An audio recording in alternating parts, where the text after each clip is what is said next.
Yeah.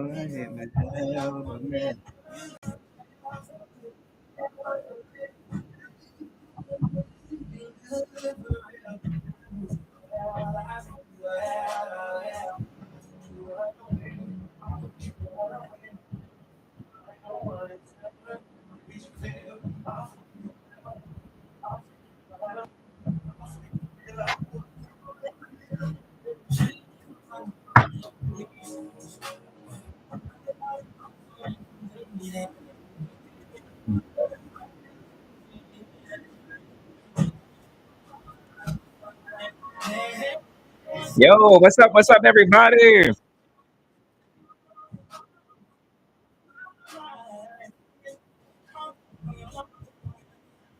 What's up? What's up? What's up? What's up? What's up?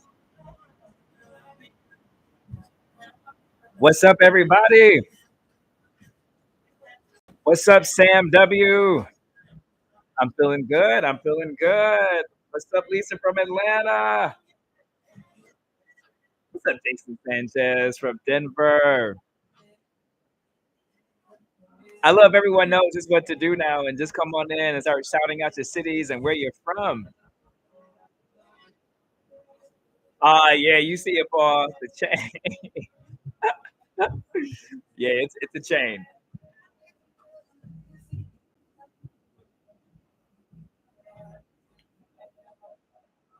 It is hot in New York, so I am super casual today. Oh, thanks, Bob. I appreciate it. What up, Marlon? What up, Joshua? Peace and greatness to you, my friend. What up, Kat? What's up, Brandon Allen? We out here. Y'all should see Kat. She's looking very collegiate today. She's in her college girl era. Back to school season, I guess. So why not be in your college girl era? What's up, Mickaboo? Syracuse is in the building. What's up, upstate? Hobo Cop, howdy from Northport, Florida. Thank you. I'm an MC now. Where is Northport, Florida? Like, where is that? I don't even know. Give me a city that is near.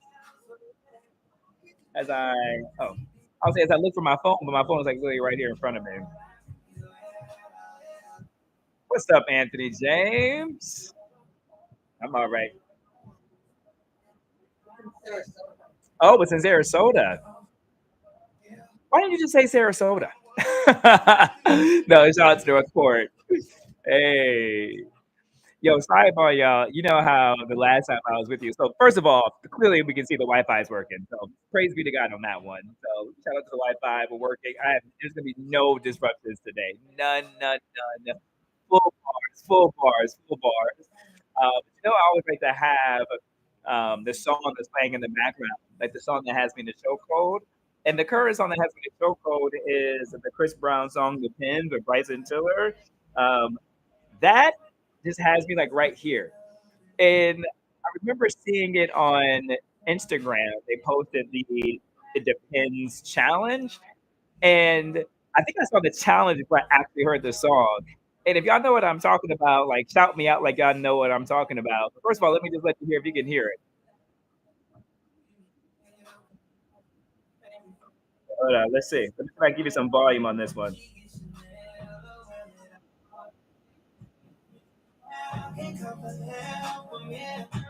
All right, can y'all hear it?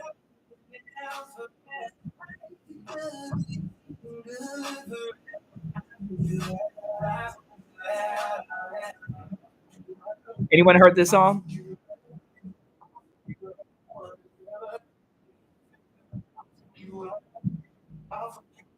Sam, you've heard it, right? Okay, cool. I know I'm like someone has had to have to heard it. Kendall, you've heard the song too as well. So, anyways, when I heard it on Instagram, I saw it. I was like, oh, this is a vibe. But it was really the dancer. It was a girl that was in the front, the lower right hand corner. She had like short blonde hair. She was so dope. So then I started listening to the song, and I can't get her doing this routine out of my head.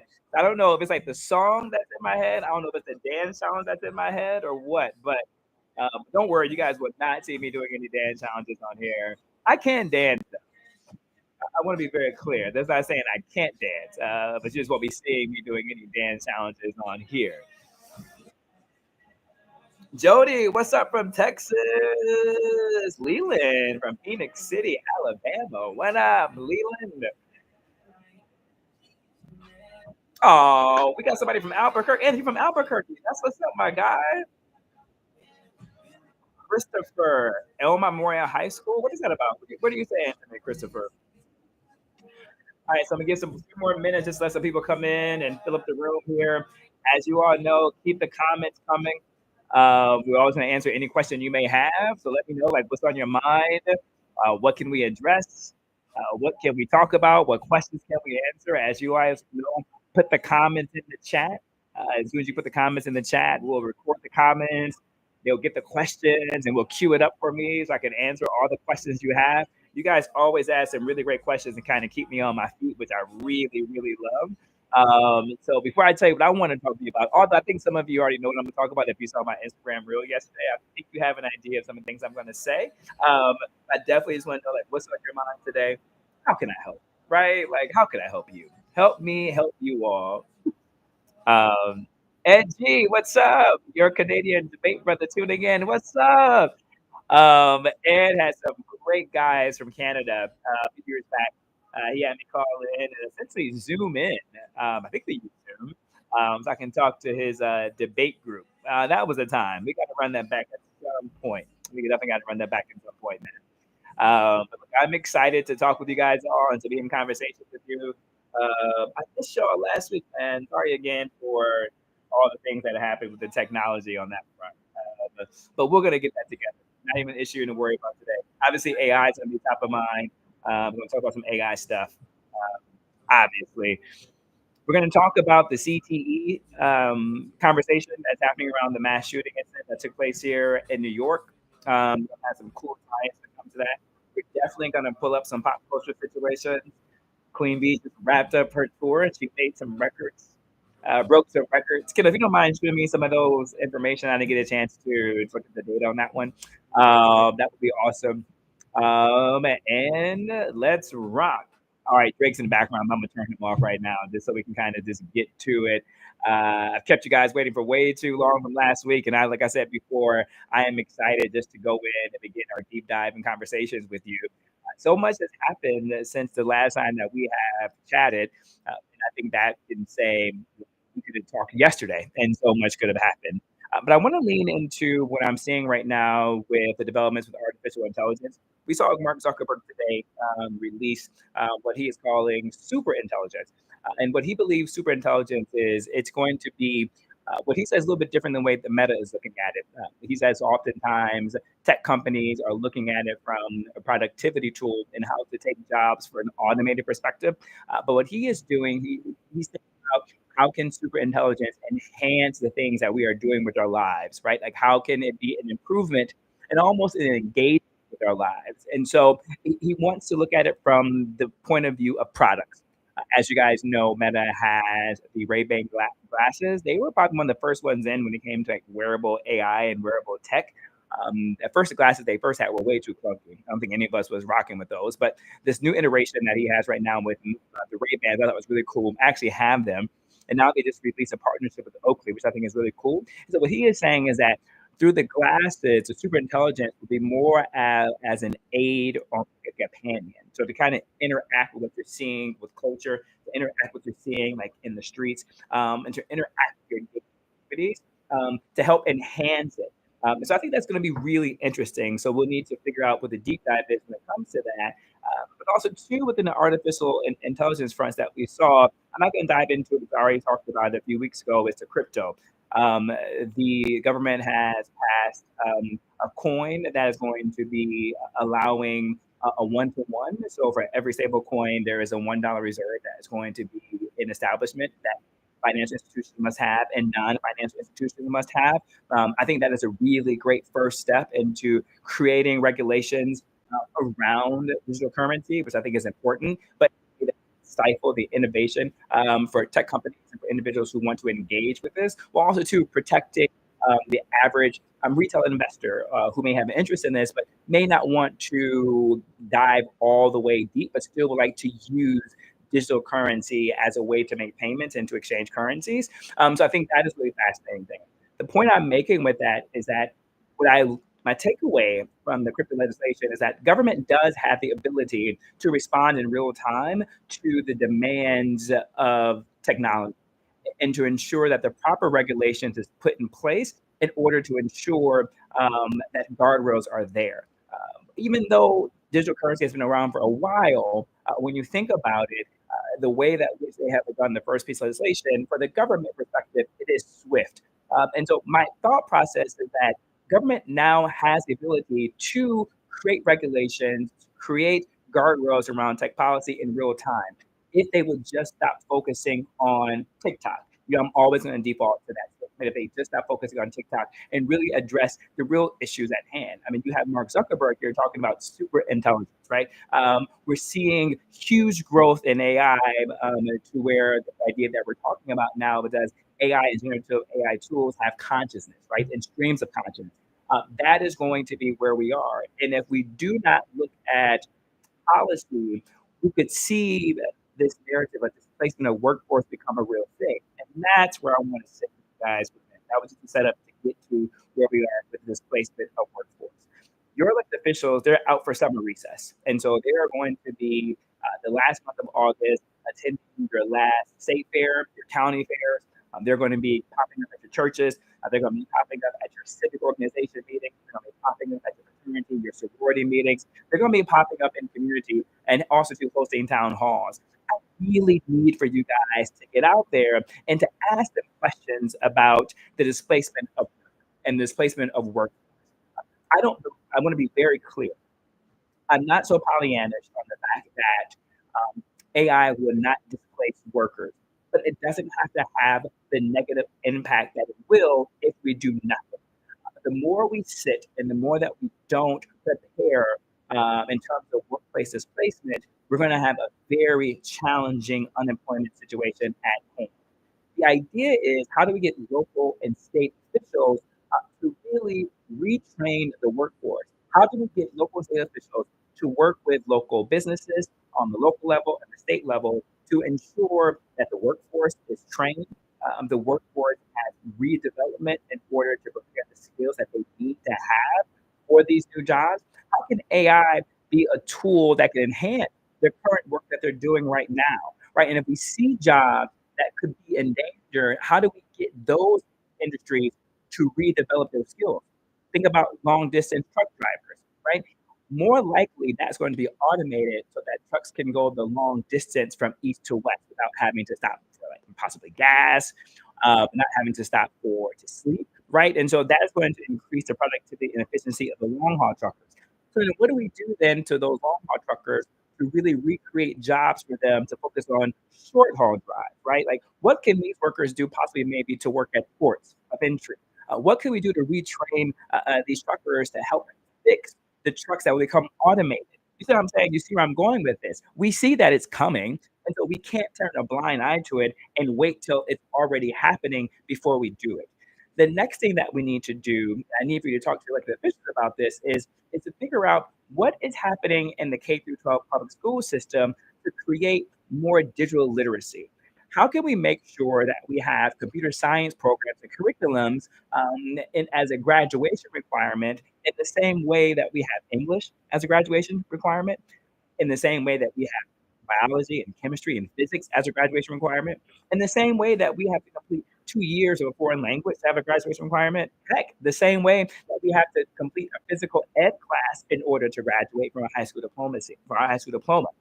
These are the things when you think about computer science and digital literacy that are going to be important. These are going to be the critical skill sets that we're going to need to be able to think critically when we see things on the internet, to think critically when we see AI products to say, oh, is this a deep fake or is this actually real? Did this elected official actually say this, or does it seem more likely that this is a deep fake that is going to be here? How do we retrain our students to do that? Those are the questions that we need to start pressing our elected officials on so that we can again stop the possible brunt force of a displacement of workers en masse. The other things that we need to do right now as a society is really re-examine our collegiate system, right? I am a big believer in liberal science. There's a big argument that's happening right now, the value of college diplomas, the value of liberal arts degrees. Should people still be majoring in liberal arts when we're seeing like jobs and tech of the future? I take a different tack on that. And as you guys know, I'm a STEM major. I have a STEM degree. Shout out to all the STEM majors out there. I believe in the value of a liberal arts education. I believe that when you do have a liberal arts education, it does help you think critically in a different space and way than like from a STEMmer, right? But nonetheless, it still teaches you how to think critically. I take, for example, sociology. How then do we tell students not to major in sociology and anthropology, but then how do we pair a sociology degree and those majoring in anthropology? How then do we make sure we pair them with a computer science class, right? So then therefore they can get a job with a tech company, let's say Meta, let's say Google, right? And they sit down and work with developers and programming as they're about to roll out a product that's going to have a huge impact on society and to humans. How can we make sure there's a sociologist in the room to help and work with the programmers and developers to really figure out the proper data sets that they need to be pulling from a sociological standpoint and from an anthropological standpoint to make sure the product that gets rolled out has the best positive impact for society, right? So we have to figure out how we can create cross-functional departments and corporations. But in order to have cross-functional departments and corporations, we need to have that understanding in the collegiate process, right? Listen, this isn't novel, right? This is things that are already being done even within Europe. There goes the European Union again. The European Union has always been ahead of the United States. And I don't understand why the United States federal government has not seen this. The European Union was first in when it came to creating data privacy laws, right? The United States is still yet to create any data privacy laws. The European Union was first in when it comes to creating artificial guardrails and intelligence. They're not completely there, obviously. And by the time what the European Union passed those regulations, I'm sure by the time it's supposed to get implemented, AI innovation would have already have changed. But the point is, they've already begun that conversation. Now, what the European Union is doing now is what they're doing is skills union, where they are already triaging the situation by working with corporations and government and academia in order to prepare for this new workforce that we're going to be in and to ensure that this workplace displacement doesn't cause too much harm to society and cause too much harm into what can have an impact on this. And so this is why we can't just be so afraid of technology and so intimidated by technology that we just say it's bad. And we can't just say, I'm scared, right? We have to say, okay, it's okay to be scared, right? But all right, how can I shake off my fears, dive in and figure this out? What I will say is that over the weekend after the conversation where from the federal government, I salute the Department of Education on this particular piece right here, where Secretary McMahon has outlined for the federal government's budget for the Department of Education to prioritize funding that will go to public school systems that are integrating AI into their school systems. I think that is huge. I think that is big. The reason why is because it allows equity and parity to be amongst the classrooms, both from a student perspective and also too from a teacher's perspective. We all know that everyone learns differently. Some people may learn by visuals. Some people may learn by audio. Some people are more tactile, touch, feel, the way that they learn. So imagine if you are a teacher and you have like 25, 28 students, because there are some classrooms that have a large student to teacher ratio, right, due to funding and budget cuts. So what if that teacher can create a curriculum for that day when they're teaching reading that can appeal to all levels of reading within their one classroom that can be beneficial and have impact for all the students, then create separate worksheets or create separate moments where individual students can get attention. So it's almost as if the teacher can have a student aid within their classroom as they're helping to teach different students at the same time, the ability to do that. that's have an impact on this child and the student, and it also has an impact on the efficiency of the teachers, because the teachers may not have the ability to go to a lot of professional development courses, right, to get up to date, to speed in terms of looking at the various learning things. The school districts may not have the budget to send these students there, but I think that is a large part of what AI could do. The next thing that artificial intelligence can do too, as well, is I look at it from an equity standpoint of view when it comes to tutoring. I was taking a look at, I think this was late last year, ChatGPT, when they did one of their products, they demonstrated how this tool could be an engagement with a person. And it could really help them tutor if a student had a challenging problem on how to solve an algebra equation. Now, look, obviously, you can put the equation into ChatGPT from the homework and say, just give me the answer. Right? That's fair. That's fine. It's not fine. Wait, let me edit that. It's not fine, but I can see how that can happen. The benefit, though, is you can actually ask ChatGPT to help you go variable by variable, equation by equation, and really ask what is the next step to solving this equation? And then once it gets to the second step, the third step will be, what's the next step to solve for this equation, right? And it will teach you the reason why it's doing the step that it's doing. That's a private tutor. A lot of individuals, families don't have the resources to afford a private tutor in the ways that other communities and the way that other individuals can. And so this is why I am really big on these AI tools and products that can be a benefit. It's a productivity tool. Now we need to address, how we can examine and test to ensure that a student actually knows these topics and subjects matter. I think that's going to come down to, we have to reimagine the evaluation system, right? So if you're concerned as a teacher that individuals are using ChatGPT in order to do plagiarism and to quote unquote cheat, well, then maybe you need to have them write the essays in person, right? In the classroom, right? On laptops, right? On where there's no Wi-Fi, where they have to type right there in front of you in order to they have the mastering. So we just have to think differently about how we're take away from it. I remember the conversation when we had those calculators that got really great. You guys remember those TI-85, TI-82 calculators? Everyone thought that no one's going to be able to learn math, right? But guess what? We all learn math, and we all know. I mean, I use the TI-85 calculators, and I know how to do triple integrals on calculus. I took 4 semester calculus. There comes to a point where I don't care how much calculators you have to be able to define when you have triple integrals of calculus in terms of how to break that down from a proof perspective, right? And so you just have to know these type of things and know these type of dynamics. And so I'm going to put a pause there on this artificial intelligence question, and to see if you guys have, any questions that you may have about this, if you guys have any thoughts, if you guys have any commentary, because I'm going to go over into some geopolitical space for the next round, but I do just want to see if you guys have questions and comments. And long can behold, you guys do have some questions. It says from LM, what do you think about how spy agencies are experimenting with the newest AI models? I don't think it's a negative thing. I think that, like the CIA, there's nothing that can take away human assets. There is just something about having human assets that a AI model cannot be able to engage with individuals who are adversarial to particular, like, America's causes, right?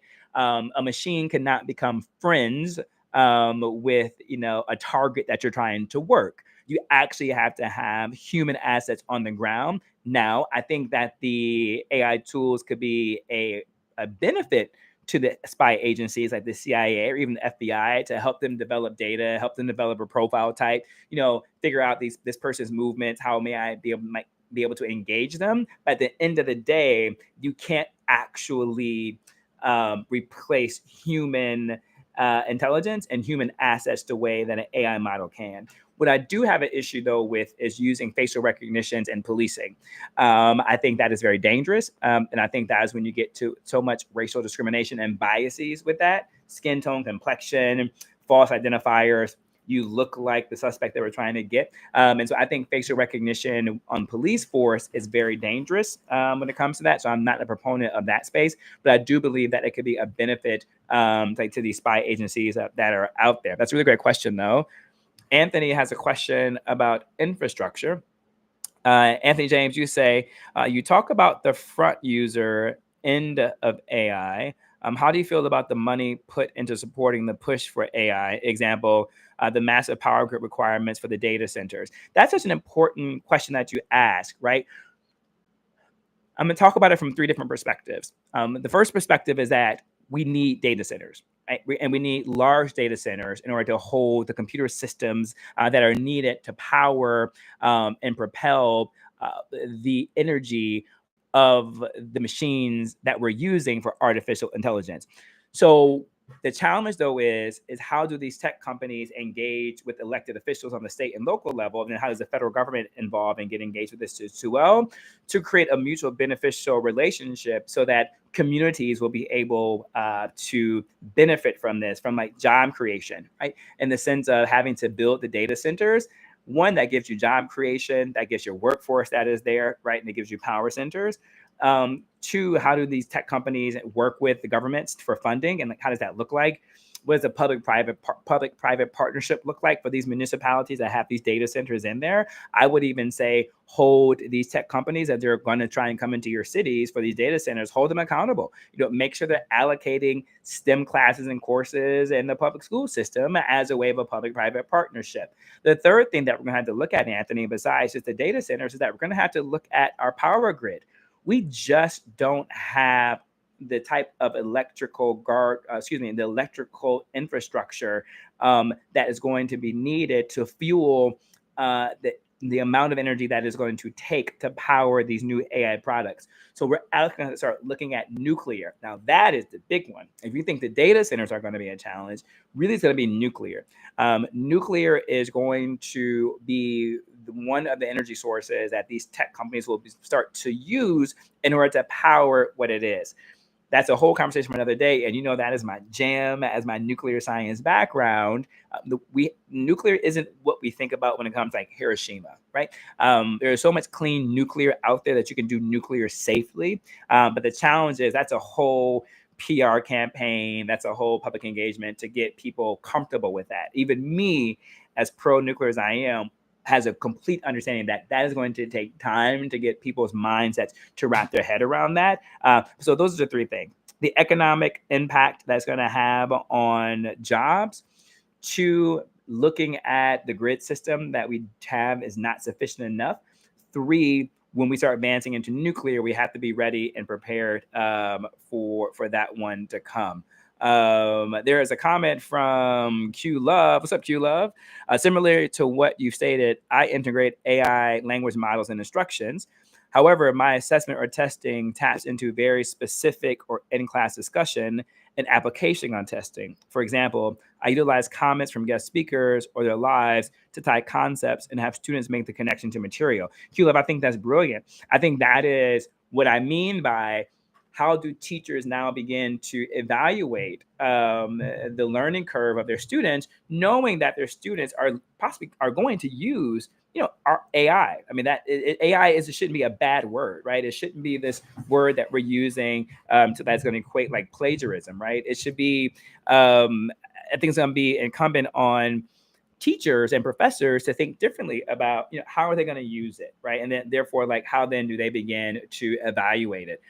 So keep the questions coming about AI. Keep the comments coming about what you guys said. I do want to move on to what's happening in geopolitical space and what's really happening within Gaza right now. I sent out some Mike Muse talking points yesterday. Shout out to everyone who gets those. If you need those, make sure you sign up. You can go to my Instagram page and click the link in the bio and add your email to the subscription list, or just say in this comment like, hey, I want to be added to the email list if you're not already on there, and Kendall will make sure that you're uploaded and you're added to it. But I talked about what was going to be the domino effect of Macron last week, stating that he in September is going to recognize Palestine as a state.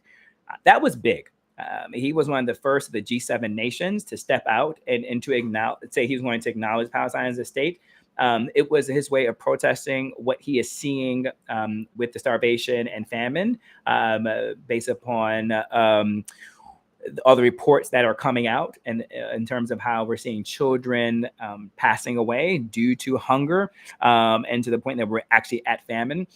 He said that he's hoping to use that as a pressure point to get Israel to come to a ceasefire and to stop this war that we're seeing here right now. And what I said was that it'll be interesting to see, do other individuals from the G7, do they enter the chat, right? And for those who may not understand, the G7 is just 7 nations that have the most advanced economies within our world: the United States, United Kingdom, France, Germany, Italy, Japan, and France, right? I hope I didn't miss one. But those are the 7 that are there. Well, the UK has entered the chat. Yesterday, the United Kingdom's Prime Minister, Starmer, he also indicated that unless Israel has a ceasefire in September at the United Nations General Assembly, he is going to also to recognize Palestine as a state. Now, one could say this is ceremonial. One could say it doesn't have like any constitutional merit, doesn't have really any real weight. But what these 2 countries are doing right now is trying to put the political pressure of allies to force Israel into a ceasefire, and also to bring Hamas to the table to ensure the release of the hostages that are there. Because at the end of the day, the most important thing right now is the human rights and the human toll that is having an impact on the individuals that are in Gaza right now. The question now remains is, will we see another country or maybe more issue statements prior to September around the Palestinian state? Our president, President Trump, has also 2 issue statements that of his concern about the famine and starvation that he sees happening in Gaza too as well. Now, Prime Minister Benjamin Netanyahu has said that these images are doctored, right? President Trump pushed back and said, you can't fake the images that are coming out of Gaza right now. And I think that leads to this narrative of, do we see a shift in the viewpoint of what's happening between Israel and Gaza, right? I think media plays a very powerful tool in narrative shifting and shaping around a myriad of different subjects, around Black men, around Black women, around pushing back on anti-Semitism. There's so much that our media can shape. And I think when you began to see those pictures, there was conversations of famine. There was conversations of hunger. There was conversations around the human rights toll that was having an impact on Gaza. But I think there's something when you see the pictures within the physical manifestation of what that was looking like. When you began to see like the skeletal anatomy of like these children, when you began to see the bones protruding from their backs and their spines, I think that pictures began to tell a different story. And I think that is when the world is beginning to shift, right? And the allies are not saying that Israel didn't have a right to defend itself, because it did. But the question is like, has all your military objectives been achieved? There are those within Israel's idea that says the military objectives have been achieved. There is yet nothing that could be done from a military point of view. Prime Minister Benjamin Netanyahu's goal, as he states, is to eliminate and eradicate Hamas at all costs, like complete decimation. But we all know terrorism is an ideology, right? It's difficult to root out ideology, right? Like, I wish there was no racism towards Black people, right? But there's always going to be racism, right? Like, racism is an ideology that you can't beat out. You can't go to war over. I mean, you can go to war over it, but you can't eliminate the human biases that exist on individuals to be racist, right? It's a construct. And so same thing with terrorism. It's an ideology. You can't let that go to complete decimation. And then the question is, as you go further, do you embolden others, right? And then do you embolden other terrorist organizations in order to want to retaliate? And also, too, the question then remains, too, as well, is, does a continuation in this military direction, does it begin to wean off, the global support that so many of the G7 allies who support Israel have, right? As Benjamin Netanyahu continues this push. As I mentioned to you multiple times on the MuseRoom, on the Mike Muse Show, on Sway in the Morning, shout out to the Sway in the Morning crew and team and listeners and citizens. I always say that, as I tell you guys, be critical of why decisions are being made, right? Particularly around Prime Minister Benjamin Netanyahu. Is Benjamin Netanyahu doing this in order to protect and save the sanctity of Israel and its right to defend itself, or is Benjamin Netanyahu defending himself? And that is for two reasons. Prior to October the 7th, Prime Minister Benjamin Netanyahu was already in trouble within the court system. He was already going to be set for a possible trial. In addition, Israel has a parliament, right? And so they have a parliamentary system, they have a centralized government, and so they have to formulate a government. And part of Israel's and Prime Minister's ability, Netanyahu, to be Prime Minister is he has this far right-wing coalition. That coalition said that if he was to stop and pull back on the advancement in Gaza, that they would no longer support him. And if they don't support him, he'd lose his ability to form a government, which means he would no longer be in power. So you have to ask yourself is, what really is a motivating factor behind Benjamin Netanyahu's continual push? Is it, again, question, to defend Israel and his right to defend itself, which I firmly believe they have the right to do, or is it to defend himself? And I think that is a question that we have at hand. And I do see that we have a question below regarding this, a question and a comment from William Trotter. What's up, William? William says, do you think that the U.S. should take some of the blame for the situation on Gaza? And do you think that Netanyahu would be tried as a war criminal whenever the current situation ends? I think that he is defending himself. I would take the latter first. I do agree. I think that he is defending himself. I think that is true. Do you think the U.S. should take some of the blame for the situation on Gaza? I don't know necessarily if U.S. can take blame for that, right? Israel has always been the biggest ally that the U.S. has had. The U.S. and Israel have one of those long-standing partnerships that we have. With Israel, our partnership with Israel allows the United States to have eyes on the Middle East. And when we have eyes on the Middle East, that impacts us domestically. That is for the national security here on the home front. And so when you do have an ally that was under attack like it was on October the 7th, you do ensure that you're giving intelligence, you're giving military assistance to ensure that it has a right to defend itself. So I don't want to say that the United States you can't say the United States is to blame for Gaza. There will be some on both sides. Some on both sides would say that the United States could do more in order to prohibit Benjamin Netanyahu from going further and could have been more aggressive with getting Netanyahu to pull back. But as we said before, Prime Minister Benjamin Netanyahu has a mind of his own because it goes back to the fundamental questions at play is it for the right to defend itself, or is it his own personal ability to move forward? When it comes to could it be put up for war crimes, he has already been charged with war crimes. And so it's just a matter of, how does that look from a ceremonial perspective?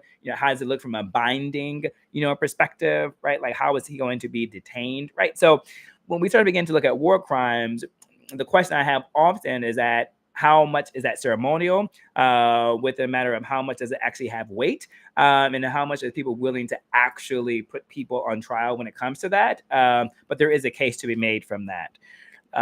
Leland Casey says, oh, you have an AI comment. I am understanding AI a lot better. I kind of ran from it initially. Let's go, Leland. I hope it's because of the conversation that you've been rocking with me about. If I can take a little credit and kind of dust off my shoulders here a little bit and give myself some comments on that one. And so that's where I'm going to put the pin right there when it comes to the G7, what's happening from a geopolitical perspective. Particularly what's happening within the G7 regarding the United Kingdom is entering the chat. I'm curious to see if we will see other countries enter the chat. I think we might see one more country enter the chat by the end of next week, but that's just a hypothesis. I have no intelligence on that. That's just something I'm thinking. Will other countries feel the momentum in order to do that? Because now I want to come to the home front. By the way, keep asking your questions, keep giving your comments. Let's keep rocking with this too as well. I want to bring it home to the home front regarding the shooting that we saw take place here in New York City, the mass shooting that unfortunately lives were lost, and an officer was slain as a result of this. The shooter left a note and blamed it, and we didn't blame it. He said, after this is done, examine my brain for a CTE. And I saw a lot of conversation that came up regarding, could he really possibly have CTE? The mere fact that he didn't play in college, and that he did not play in the NFL. So could you attribute it to CTE? My perspective on this is, as I began to pull up some data and some stats here, is that I am not here to excuse or to give cover for anything that he did. My point, and where I'm about to go right now as we look at CTE, is the impact of youth sports and the impact of the inequities of youth sports. I've kind of had this conversation a while ago when it comes to my concern that on well-resourced communities and neighborhoods, you often will see athletic trainers. You also oftentimes see parents volunteering who are physicians and medical doctors to assist on the sidelines at these games. But then when you go into, and also too, they are fully funded with incredible private insurance. But also too, when you go into low income and under resourced neighborhoods, more often than not, you don't see athletic trainers. You don't see volunteers on the sidelines who are doctors who can assist these children. And my concern has always been what happens from a compounding perspective when a child who is playing football in elementary, usually that's flag, not too much contact sports, or middle school or high school, when they have such a high contact sport, if they're not being seen properly, if they don't have the right medical trainers, they don't have the right athletic trainers, and also they don't have the insurance in order to be able to take them to the hospital to get the proper care that they need, how does that compound over time? How does it compound over time as they get into high school and then they transition to college? And then from there, when they transition to college, then they go into the NFL, right? For those who are lucky enough to do it, how did these injuries that possibly went unaddressed compound to a larger issue? How do concussions that may not get assessed, how does that compound to a larger issue? There was a study that was done, and we'll make sure we put the link in the chat once this goes back up. It'll be there, so you can click on it so you can see for itself. But there was actually a study, and I knew that there had to be some type of study that was able to connect the dots of under-resourced communities with disparate health outcomes that could be harmful and could be damaging. And what came out in this report is that schools with lower socioeconomic status are less likely to have athletic trainers. This report also too goes on to say that only 67% of U.S. schools have access to an athletic trainer, and just 35% of those are full-time. Presence of an athletic trainer increases the likelihood of injury diagnosis, particularly concussions. And then this report goes into the disparities in concussion diagnosis and treatment. It says schools with athletic trainers report more concussions, suggesting underdiagnosed where trainers are absent, meaning schools who are well-resourced that have athletic trainers, they can diagnose concussions immediately. But on the flip side, though, is the underdiagnosis occur where there is an absence of trainers.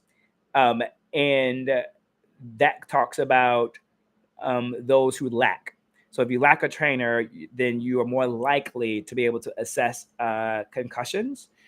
It goes further to say that Black students are less likely to be diagnosed or treated for concussions and receive less post-concussion academic support. I think that's really important. Post-concussion academic support, because when you do have a concussion, that does impact so much neurological and cognitive abilities. So if that is the case, you can't go back and learn Shakespeare in the same way that you were before you were concussed. It also goes on to say in this study, in this report, that concussions knowledge is lower among African American students unless they have access to athletic trainers. So I also too want you guys, if you guys have any comments, questions, if you guys have played sports in high school, what's your thoughts on this? If you guys have been coaches, trainers, I want to know your thoughts on this too as well. But then also too goes into the surgical delays. It's a study show that patients with public insurance face significant delays in receiving surgery for ACL and shoulder injury. This report also too goes on to say that these delays lead to worsened injuries. Example, irreparable meniscus tears, chondral injuries, and longer recovery times. And also too, I thought was interesting was MRI access. And it said time from injury to MRI is significantly longer for publicly insured patients, up to 67 days versus 74 for privately insured individuals. And then it talks about the impact on long-term health and sports participation. Delays in treatment and inadequate follow-up care can lead to chronic issues, more severe injuries, and higher rates of post-op complications. Disparity in physical therapy access also hinder recovery and return to play. So to really sum this up is that the systematic disparities in healthcare, particularly around insured type school resources and socioeconomic status, create significant barriers for students. So I had to throw in some data. I had to throw in some facts. I didn't want this just to be, just a feeling, but I knew that there was a connection to it. And I'm not saying that those who play contact sports like football or soccer, because soccer is a contact sport too as well, that they wouldn't lead to what we saw happen this week. But I think there is something to be said about being aware and mindful of that. If this individual is saying to examine his brain for CTE, that there is data and science data that underlines how unaddressed concussions and other injuries can lead to long-term injuries if goes unaddressed. In particular, academic support, and in particular, how does that help inform emotional intelligence and so many other barriers. And so as you guys are out there this summer, in particular next month only a couple of days away, a lot of you are about to go back to school. Your summer camps are about to pop off in August for your football camps and your football programs. Be mindful, right? Work with your coach, and make sure that they have the protocols in place and athletic trainers are in place. If your school district lacks the ability to have these athletic trainers, everyone here that listens to my voice, you guys are very resourceful people. If you are a doctor, if you are a physician, or if you know a doctor or physician, or maybe even put a call out who could help volunteer at these schools. I think sometimes maybe these doctors don't even realize that these schools don't have these systems put in place. So I think that is something to be mindful of. I think as you guys are, again, everybody's going to be out at your county fair, your state fair this weekend and next weekend all week. This is your time to really talk to these candidates who are trying to run for the school board. You need to start asking them these questions about what is the budget looking like to make sure that athletic trainers are on the sideline. What does it look like to ensure that concussion protocols are in place? As my friend Chanel always says, and I always tell you, the cavalry is not coming. The cavalry is not coming to save us, folks. We have to save ourselves. You can't keep waiting for somebody else to do it. You have to do it, right? There has to be this narrative of like, you have to be the change that you want to see in order to address in the world. So what is the change that you want to see, right? And so we have to be the ones to do it. So I am going to pause right there and see if we have any questions right now. If you have any comments regarding anything that I've talked about, because I am going to talk about some fun stuff. It's a lot of stuff happening too in pop culture, right? So Steph Order says, it is for sure pay to play in soccer and definitely has private trainers and parent doctors. Big facts. It sounds like that is someone who has a loved one who is playing soccer and is a contact sport. And as we all know, as we talked about the last time that we gathered, folks, when my Wi-Fi was working, we talked about like these summer camps and how expensive these camps are on these travel teams. the soccer travel team is expensive. The private clubs and the extracurricular clubs that these parents have to go to, those are all well funded. And as Steph Order says, is that the parents are doctors, right? There are private trainers to make sure that all these things are caught. Shauna Williams says, thanks, strong black man. Let's make intelligent the new scope for a strong black man. Yeah, Shauna, I appreciate you, my friend. I appreciate you, Shauna Williams. I'll be curious to Q Love if you have any thoughts around this too as well, seeing how you teach. I don't know if you're teaching at the high school level or the collegiate level. I'll be curious to see what your thoughts are when it comes to this. LM says, well said, my brother. Attend school board meetings and get involved. That is a way how you're able to allocate the budget for what is going to happen. All right, let's go on over to some pop culture news. Still put your comments and questions in the chat. I'm going to move over to Deion Sanders. And if while I'm doing that, if Kendall can put in the chat the stats I need for the Beyonce tour. So you're not going to talk about Queen Bee. She wrapped up her tour in Las Vegas. And what a tour that was. But Deion Sanders and Karrueche shocked the world yesterday. And so the only call out I have for y'all is, well, I want to be very clear. Deion and Karrueche has not come out and formally said they are dating. So I want to be very clear about that. But it gave the impression that they are engaging in a friendly dynamic when she popped up on his bedside. That shocked me. Did anyone see that coming? Karrueche and Deion Sanders, I think they shocked the world yesterday with that one. While at the same time, it shocked the world too as well with Deion Sanders having to have his bladder removed. I got to be honest with you. I know some things. And what I do know is AI. What I do know is nuclear energy.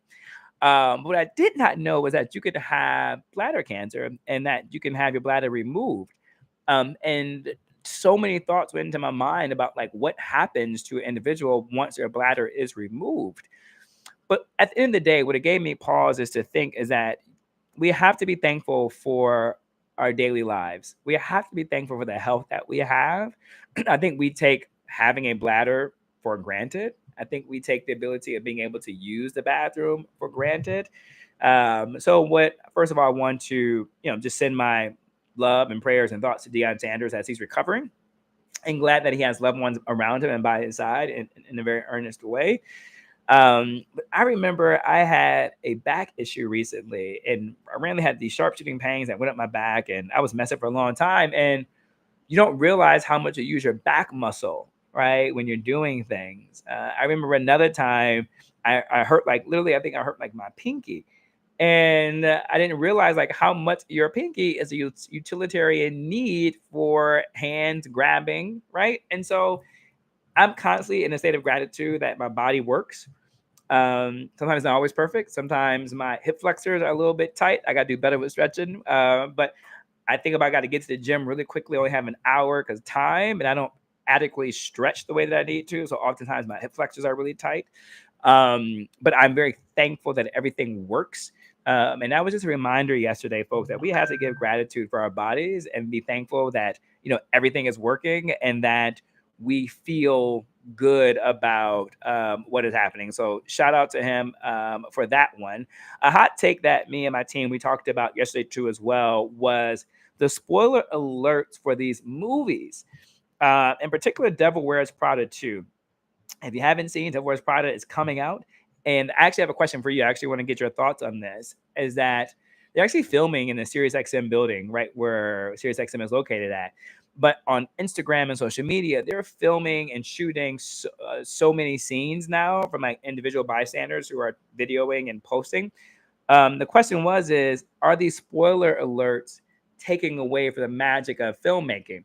And are we seeing too much of the film prior to it being coming out because we are seeing so many scenes? Because now everybody is on the hunt now. Everybody wants to record, upload, and post or to get the likes and the shares. So is it ruining the movies for you guys? Are you guys noticing this trend? Is it having an impact on you? I think those are the things that we need to figure out. I actually doesn't think it's having an impact on me. I'm also too not doing a deep dive into it. Like I see it, I kind of just keep scrolling. I enjoy the magic of it, but also too the kind of guy that I don't want any spoiler alerts. I actually want to see and experience the magic of the film. So let me know your thoughts on that one. And look, we're approaching the 2 o'clock hour. And I know I always I'm going to keep you for lunch and no more than lunch, but I do want to shout out Beyonce as she wrapped up her tour. But I do know the stat that I do know is that she was the first female that was able to sell over $400 million in back-to-back tours.